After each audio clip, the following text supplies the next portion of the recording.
우리 교회의 사명은 복음을 전하고 공동체를 만들고 그리고 하나님 나라에 참여하는 것입니다.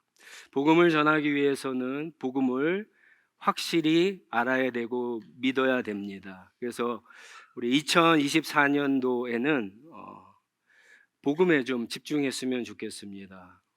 이전에 알고 있던 분들은 복음을 더 넓고 깊게 그렇게 확실히 아는 한 해로 삼아서 복음을 잘 전할 수 있는 그런 준비를 하는 한 해가 됐으면 좋겠습니다. 사도행전 2장에 보면 베드로가 이제 복음을 전했더니 놀라운 일들이 일어났습니다. 그날에 3천 명이나 되는 유대인들이 복음을 듣고 회개했고 세례를 받았고, 세례를 받았다라고 하는 것은 예수 그리스도를 주와 그리스도로 믿었다라고 하는 겁니다. 그랬더니 약속한 대로 성령을 받았습니다. 바로 이 사람들이 예루살렘 교회의 멤버가 됩니다. 복음을 전하니까 교회가 생겼습니다. 공동체가 탄생했습니다. 그렇게 만들어진 교회는, 공동체는 어떤 모습이어야 할까? 오늘 우리가 읽은 말씀이 이제 교회 역사에 있어서 처음 교회죠.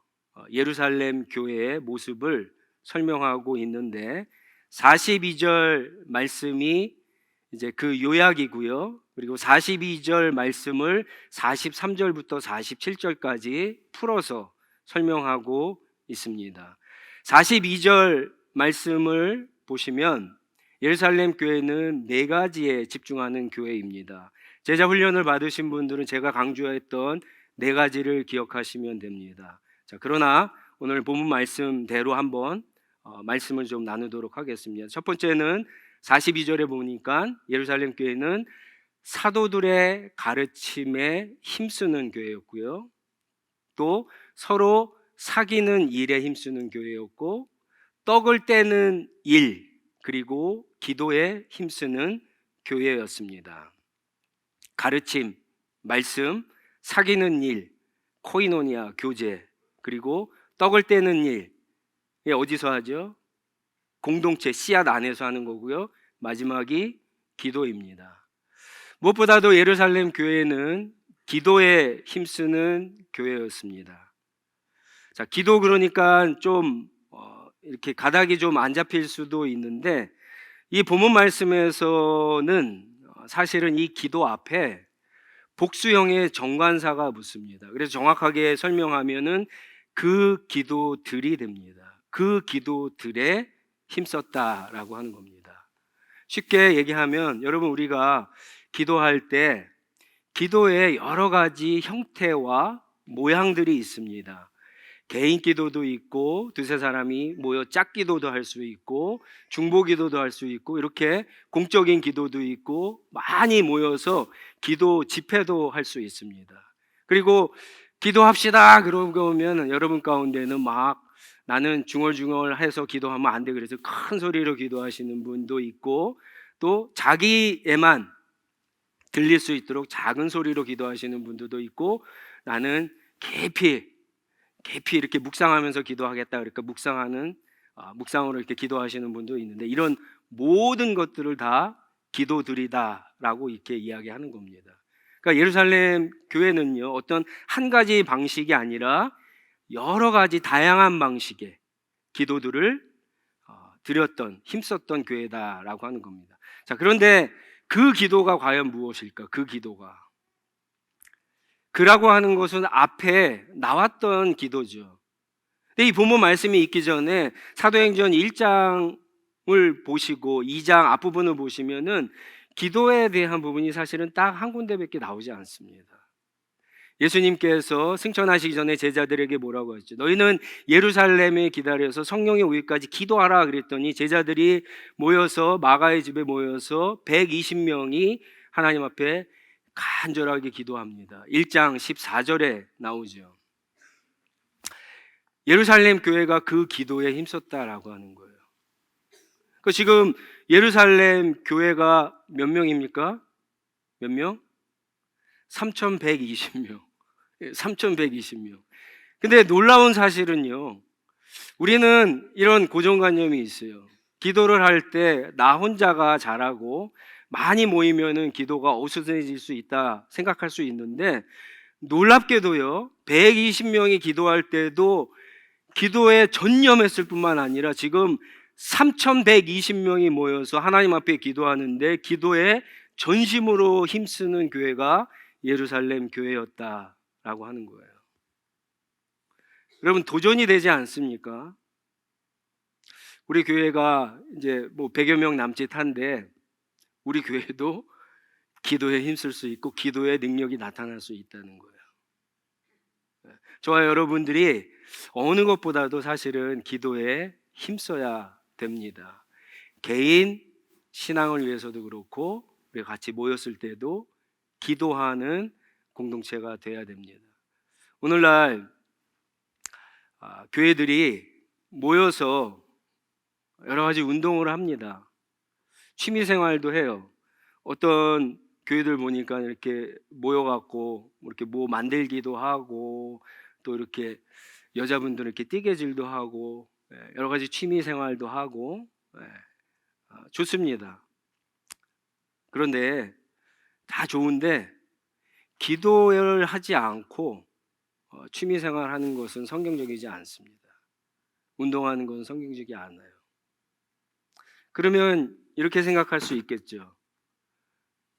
만약에 기도에 뭐 얼마만큼 하는지 모르겠지만 기도에 힘쓰고 있는데 정말 열심히 힘쓰고 있는데 여러분 이민 생활하기 바쁜데 모여갖고 또 취미 생활하고 운동하고 이러는 것들 시간이 날까요? 별로 나지 않겠죠. 우리 교회는 여러 가지 환경적인 제약이 있기 때문에 쉽지 않을 겁니다. 기도에 힘써야 됩니다. 하나시학교회는 기도하는 교회야 라고 소문이 났으면 좋겠습니다. 기도의 능력이 나타나고 기도의 효과, 열매가 나타나는 그런 교회가 되었으면 좋겠습니다. 두 번째는 떡을 떼는 일에 힘쓰는 교회입니다. 이거는 모임을 이야기하는데 46절, 제가 43절부터 47절이 42절을 풀어 쓴 거라고 얘기했는데 46절에 보면은 이 떡을 떼는 거, 빵을 떼는 거, 뭐 한국 사람으로 밥을 먹는 거죠. 이거는 두 가지로 표현이 되고 있습니다. 하나는 떡을 떼는 거 성만찬이고 또 한 가지는 같이 음식을 먹는 거, 공적인 식사를 이야기합니다. 성찬식과 공동 식사를 말합니다. 자, 그런데 지금 예루살렘 교회가 몇 명이죠? 인원이 3,120명. 3,120명이 같이 성만찬을 하고 뭐 야외에서 할 수 있겠죠. 공동으로 식사하는 일이 가능할까요? 가능하지 않죠. 그래서 우리가 잘 아는 대로 이 사람들은 예루살렘 교회라고 하는 이름을 가졌지만 사실 그 교회 안에는 하우스 처치예요. 가정교회예요. 가정에서 모여서 하나님을 예배하고 성찬식을 하고 사도들을 초빙해서 성경을 배우고 같이 밥을 먹었습니다. 자, 그러면 몇 명이 모일 수 있을까요? 한 집에. 누가복음과 사도행전을 쓴 마가의 집에 120명이 모여서 기도를 했거든요. 그러니까는 부자 집은 120명 정도 모일 수 있고, 아니 3,000명이나 되는 유대인들이 예루살렘 교회 멤버가 됐으니까 그 중에는 마가보다 더 부자도 있을 거니까 뭐 한 150명에서 한 200명 정도까지 모일 수 아마 있었을 거예요. 200명이 모여서 한번 생각을 해보세요. 200명이 집에 모여서 하나님을 찬양하고 성찬식을 하고 말씀을 듣고 같이 식사를 했습니다. 엄청난 일이죠. 우리가 생각할 때는 상상도 할 수 없는 일이에요. 몇 시간 걸릴까요? 음식을 준비하고 먹고 얼마나 어수선하겠어요. 그리고 음식을 또 이렇게 설거지를 일회용 제품도 없어요. 예. 그냥 그렇게 했다는 거예요. 모였을 때. 교회가 예루살렘 교회가. 그럼 거기에 어른들만 왔을까요? 그 당시에 뭐 주일학교가 있을까요? 아이들은 교육을 어떻게 시켰을까요? 아이들도 데리고 왔을 거라고요. 나이 많으신 어른부터 아이에 이르기까지 같이 모여서 교회를 이루었다는 거예요. 저희 교회는 1년에 한 3-4차례 성찬식을 합니다. 사실은 기회가 되면은 더 많이 하려고 해요. 왜냐하면은 리폼드, 그러니까 개혁교회 전통에 있어서 성찬식은요, 보는 설교예요. 지금 이렇게 설교하는 것은 듣는 설교라고 한다면, 성찬식은 예수 그리스도의 십자가, 그쵸? 그거를 보여주잖아요. 상징하고 있죠. 그 의미를 깊이 묵상하고 거기에 참여하는 게 성찬식이잖아요. 그래서 이 성찬식은 보는 설교예요. 그래서 많은 교회들, 장로교는 아니지만 다른 교단, 몇몇 교단들은요, 매주 성찬식을 합니다. 매주. 어떻게 매주 하죠? 우리는 매주 예배 드리잖아요. 매주 성찬식을 하고 매주 설교 듣고 똑같이 합니다. 성찬식을 그렇게 합니다. 공통 식사는 쉽지가 않죠. 장소적인 제약. 오늘날 공동 식사는 점점점 교회들이 하지 않습니다. 아주 환경이 좋은 교회들도 한번 교회에서 같이 먹는 것들을 꺼려하고 있어요. 힘들어하고 있어요. 너무 그거에 대해서 뒤치다꺼리하고 준비하는 것들이 많기 때문에 그렇습니다. 그런데 그런 것들을 그러면 어디에서 해야 되냐? 성경적으로 얘기하면 그게 이제 시합 모임에서 해야 되는 겁니다. 올해 저희 교회 이제 시합 모임, 오늘 이제 전체 모임을 시작으로 해서 이제 시합 모임을 갖게 되는데 달라지는 부분이 있습니다. 그건 뭐냐면은 이제 어른 씨앗은, 아이가 없는 씨앗은 그대로 하시지만 아이가 있는 가정들은 그런 피드백을 많이 받았어요. 아이 때문에 아이들이 많았고, 어떨 때는 한 10명이 모이더라고요. 어떤 씨앗은. 그러니까 뭐 아이들 쫓아다니느라 나눔도 어렵고, 같이 밥을 먹어도 이게 뭐 입으로 들어가는지 귀로 들어가는지 잘 모르시겠다고 그렇게 얘기를 하더라고요. 그래서 우리 아이가 있는 가정들은 남자들은 남자들끼리, 여자들은 여자들끼리 그렇게 하도록 했습니다. 남편들이 시합 모임할 때, 뭐 저녁이든 뭐 주말이든 할 때 아내분들이 아이들을 돌보고, 또 아내들이 나가서 할 때는 남편들이 아이들을 보고, 그렇게 시합 모임을 할 예정입니다. 여러분들이 그것을 좀 이해하시고요. 그러나 성경에서 얘기하는 모임은요, 세대가 어우러지는 모임입니다. 그 당시에는 주일학교가 없어요. 이 주일학교라고 하는 것은 산업혁명 이후에 시작된 거예요. 부모들이 돈 버느라고 바쁘기 때문에 아이들을 돌보고 그러기 때문에 교회 시스템이 그러는데, 여러분 그렇게 좋은 것은 아니에요. 왜냐하면은 세대가 같이 하나님의 말씀을 배우고 공유하는 그런 예배 자체가 없어졌기 때문에 그렇습니다. 부모가 배우는 거 따르고 아이들이 배우는 거 따르고. 그런데 성경에는 그렇지 않습니다. 신명기 6장에 보면은 복음이 자녀들에게 전수가 반드시 돼야 되고요. 그리고 430년 동안 하나님을 몰랐던 200만이나 되는 세대가 40년 동안 광야를 지나면서 그들이 여호와 신앙이라고 하는 것으로 하나가 되었기 때문에 가나안 땅에 들어가서 하나님 나라를 건설할 수 있었던 거예요.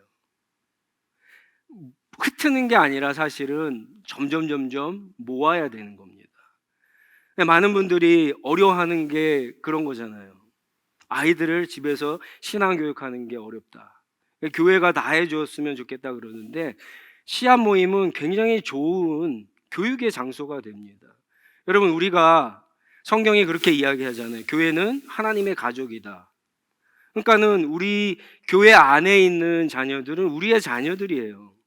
그래서 자녀들을 교육할 때 씨앗으로 모이면 여러 세대가 있잖아요. 그 안에 자녀가 있는 가정이 한 가정 들어간다고 한다면 그 자녀들을 같이 기도해주고 축복해주면 돼요. 우리 교회는 그래서 매일 성경이라고 하는 같은 본문을 매일 묵상하고 큐티함으로 어린 아이부터 어른까지 그렇게 지금 가고 있잖아요. 아이들도 큐티를 했거든요. 아이들도 본문이 뭔지 알거든요. 같이 이야기하고 나누라고, 그리고 또 같이 기도해 주면 되는 겁니다. 다만 지금은 저희 교회가 30대, 40대 아이들이 있는 가정들이 많기 때문에 그걸 할 수가 없어요. 그래서 그 과정으로 가기 위한 과도기라고 좀 생각하시고, 예, 올해는 개인적으로 이렇게 남자는 남자들, 여자는 여자들끼리 만나서 많이 친해지시고 또 성경 나눔을 더 깊이 한번 해보시고, 그러면서 준비가 되는 대로 이제는 성경적인 모델처럼 그런 씨앗 모임을 만들어 가도록 하겠습니다. 어떤 분들은 씨앗 모임을 줌으로 해도 되냐 그렇게 이야기하시는 분이 있습니다. 줌은요, 팬데믹 때 정말 어려운 상황에서 일시적으로 한 것입니다. 그 혹시 여러분들 그 Sing Again이라고 하는 그 프로그램을 보시는지 모르겠습니다. 저는 우연히 그 프로그램을 보다가 그 한 사람 때문에 그거를 이제 이게 쓱쓱쓱 보게 됐는데, 마지막에 제가 관심을 갖고 본 사람이 우승을 했더라고요. 홍이삭이라고 하는 사람이 우승을 했어요. 이삭, 그 성경적인 이름이잖아요. 이분의 아버지가 선교사님이에요. 이분이 하나님의 세계라고 하는 CCM도 작곡한 분이세요. 이분이 사실은 CCM 가수입니다. 물론 실력도 있고요. 근데 그분이 이렇게 노래를 하는데 그 심사위원들이 심사할 때 하는 얘기가 있어요. 자기들끼리 막 얘기하는 것도 방송에 나오는데, 야, 이거는 방송으로는 안 되는데, 이건 현장에 와서 들어봐야 되는데. 여러분, 줌은 인포를 전달할 때는 괜찮아요. 그러니까 예를 들어서 회의를 할 때는 줌으로 하는 게 괜찮아요. 간단한 교육 같은 것도 괜찮아요. 그러나 예배를 줌으로 드린다? 저희 예배를 동영상을 없애버렸어요. 물론 기술적으로도 힘든 부분도 있지만 하면 해요. 예배를 없애버린 이유가 그런 거예요. 여러분, 어떻게 이렇게 예배를 드리는데, 우리가 하나님 앞에 예배 드리는데 느낌, 감정, 예배 이 자리에서 느끼는 것들이 있잖아요. 때로는 옆에 사람들의 표정을 보면서도 내가 은혜 받고 더 예배에 집중하는데 그런 것들을 공유할 수가 없어요. 줌에서는. 예배는 줌으로 드릴 수 없어요. 물론 하나님의 성령이 시간과 공간을 초월해서 일하실 수 있죠. 그러나 여러분, 우리가 시간이 없어서 그런 건 아니잖아요. 나오셔서 하나님 앞에 예배 드린 것이 많습니다. 또 어떤 성경 공부들은 그래요. 제자 훈련할 때도 어떤 부분들은 그런 부분들이 많이 있습니다. 함께 모여서 씨앗 모임은 해야 되는 겁니다. 세 번째는요, 서로 사귀는데 힘쓰는 교회입니다. 이제 이 단어가 교제, 코이노니아라고 하는 단어입니다. 근데 여기도 정관사가 붙어요. 그 교제입니다. 그 코이노니아, 교제에 힘쓰는 교회였다라고 하는 거예요. 그 교제가 그럼 무엇일까요? 그러면 이제 이 본문 말씀 전에 무슨 교제가 나왔는가를 봐야 되겠죠. 120명이 모였을 때도 똑같고 3,120명이 모였을 때도 똑같은 그 교제가 과연 뭘까? 그것은요, 성령의 교제예요. 성령님께서 오순절날 임하셨을 때 120명이 모여나 3,120명이 모여나 그 교제는 똑같았다는 거예요. 그 교회는 똑같은, 질적으로 똑같은 교회였다라고 하는 거예요. 예루살렘 교회는 성령의 교제가 있는 교회였어요. 성령의 인도하심이 있는 교회였어요. 성령이 함께 하셨기 때문에 3,120명이나 똑같이 예수 그리스도를 주로 그리스도로 고백하고 함께 모이는 공동체였다라고 하는 겁니다. 우리가 교회라고 하는 이름으로 모였을 때 그 교회는 반드시 성령님께서 인도하시는 교제가 되어야 됩니다. 여러분들이 개인적으로 묵상할 때도, 그래서 처음에 여러분 왜 기도하죠? 왜 기도합니까? 성령의 도우심을 위해서 기도하잖아요. 성경 말씀이 우리가 읽는데 잘 모르죠. 성령이 도와주셔야지 우리가 의미를 깨닫고 설득되고 믿어지고, 아, 내가 이 말씀대로 살아야겠다라고 하는 결단을 하죠. 그리고 실제 그 결단을 가지고 행동으로 옮길 때 하나님이 은혜를 주시고 힘을 주셔서 그것을 그렇게 살아갈 수 있도록 도와주시는 거죠. 성령의 교제가 되어야 됩니다. 모든 우리 그리스도인들의 모임은 성령의 교제가 되어야 됩니다. 심지어 운동을 할 때도 그렇고요, 밥을 먹을 때도 그렇고 다 그렇습니다. 성령님께서 주관하시고 임재하시고 인도하시는 교제가 되어야 됩니다. 저희 교회는 사실 이 예루살렘 교회는요 3,120명이라고 했지만 이 가운데는 예수님을 주님으로 그리스도로 고백하지 않는 사람은 없습니다. 그렇죠? 예수님을 다 믿었으니까 세례를 받았고 약속대로 성령을 받았기 때문에 지금 교회 멤버가 되었고, 그 교회가 모였을 때 어떤 일들이 일어나는 것을 지금 설명해 주고 있거든요. 우리 교회는 새로운 사람들이 오시면 뭐 교육을 하거나 또 아니면 뭐 1대1 제자 훈련을 통해서 그렇게 과정을 거치고 그리고 교회 멤버가 됩니다. 이건 오피셜한 거고요. 진짜 멤버는 성령을 받으셔야 돼요. 회개하고 복음을 들을 때 복음을 증거해 줘야 되겠죠. 회개하고 세례를 받고 예수 그리스도를 믿고, 그리고 믿으면 성령을 주신다고 그러니까 성령 받았음을 믿고, 그 사람들이 모인 게 교회가 되어야 되는 겁니다. 마지막으로는 예루살렘 교회는 사도들의 가르침에 힘쓰는 교회입니다. 사도들의 가르침이라는 게 누구한테 배웠을까요? 예수님한테 배웠겠죠. 예수님이 가르쳤던 내용, 복음, 하나님의 말씀입니다. 굉장히 도전되는 질문입니다. 이 말씀을 준비하면서 한번 상상해 봤어요. 와, 3,000명이나 3,120명이나 되는 사람들이 이렇게 주일날 다 모일 수가 없으니까 교회에 흩어져 갖고 각 가정에서 하나님을 찬양하고 예배하는데, 사도들을 통해서 하나님의 말씀을 막 배우는 모습을 한번 생각해 보세요. 하나님 필기도구 뭐 그때 있었는지 모르겠지만 열심히 듣고 뭐 쓰고 막 그러겠죠. 놀랍지 않습니까?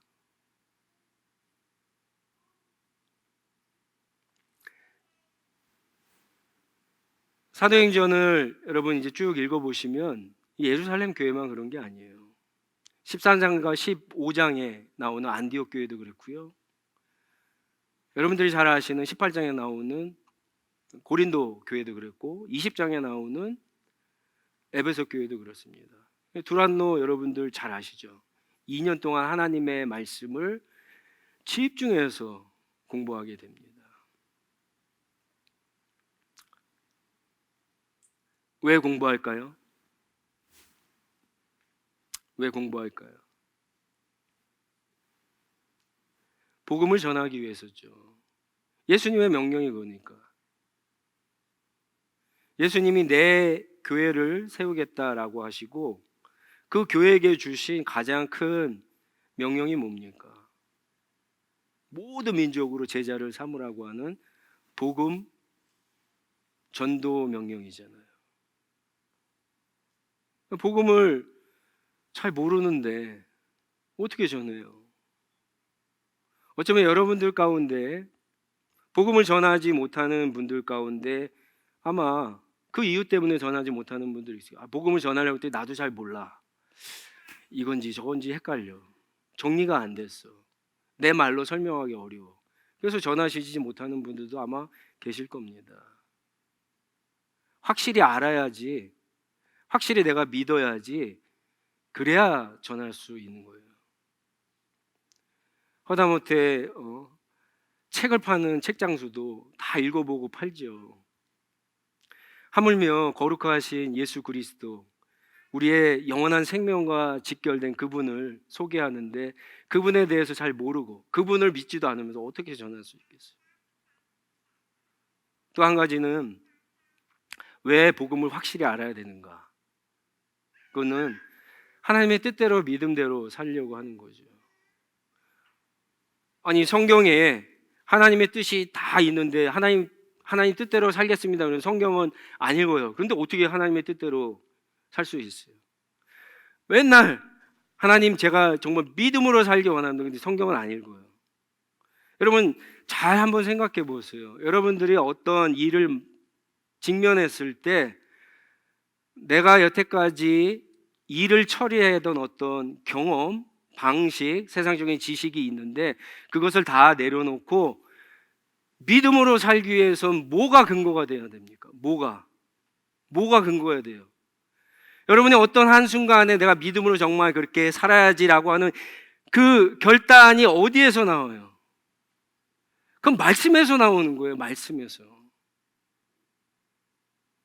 하나님의 말씀이 근거가 되고 그것을 내가 믿기 때문에 그게 나한테 머릿속에 떠오르기 때문에 내가 그 말씀 때문에 믿음으로 살 수 있는 거예요. 말씀이 없는데 어떻게 믿음으로 살아요? 말씀이 없는데 어떻게 하나님의 뜻대로 삽니까? 말이 안 되죠. 거짓말입니다. 우리가 힘들고 연약할 때도 우리를 지탱하게 하는 것은요, 내 안에 내가 읽었던, 내가 묵상했던 그 말씀이 떠오르게 함으로 하나님께서 그 어떤 문제와 고난과 어려움에 그 무게 때문에 저 밑바닥으로 짓눌려 있던 그 믿음을 말씀으로 꺼내 주셔갖고 내가 믿음으로 소망 가운데 바라볼 때 그 어렵고 힘든 고난의 시간을 이겨낼 수 있는 거예요. 말씀이 우리를 살리는 겁니다. 말씀을 전할 때 교회만 세워지는 게 아니에요. 말씀이 선포되어지고 말씀이 깊이 공부되어지는 그곳에 우리의 삶이 변하게 되는 겁니다. 여전히 구원을 받았지만 하나님의 자녀가 됐지만 하나님의 백성이 되었죠. 예수 그리스도를 따르는 제자이지만 우리의 수준은 그렇지 못하잖아요. 말씀과 씨름하고 말씀을 따라서 한 걸음 한 걸음 갈 때 여러분 그 삶에서 그래서 말씀을 적용하고 순종하며 그 살아가는 그 자리에서 때로는 실패하고 때로는 조그만 승리를 맛보고 진짜 놀라운 하나님의 은혜를 경험하면서 우리의 믿음이 여러분 조금씩 자라는 거예요. 그래서 하나님의 백성다움, 예수 그리스도의 제자다움, 증인다움, 하나님의 자녀다움 수준이 조금씩 나오는 겁니다. 말씀, 기도, 교제, 성령 여러분 꼭 기억하시기 바랍니다. 그랬을 때 어떤 일들이 일어납니까? 그게 이제 44절부터 이제 쭉 나오는 말씀입니다. 첫 번째가 뭐죠? 구제에 힘쓰는 교회가 되는 거예요. 구제. 자기만 보지 않고 다른 사람들을 보게 된다라고 하는 거죠. 46절에 보시면 또 예루살렘 교회는 그렇게 네 가지에 집중했을 때 기쁨이 충만한 교회가 됩니다. 그러면 한번 옆에 있는 분들 한번 이렇게 봐보세요. 기분이 충만합니까? 어제 저녁에 팩을 하지 않았어도 기쁨이 충만하고, 화장을 하지 않았어도 얼굴이 환해지는 그런 교회가 되는 거예요. 마지막으로 47절에 보면은 찬양, 예배가 살아있는 교회가 되는 겁니다.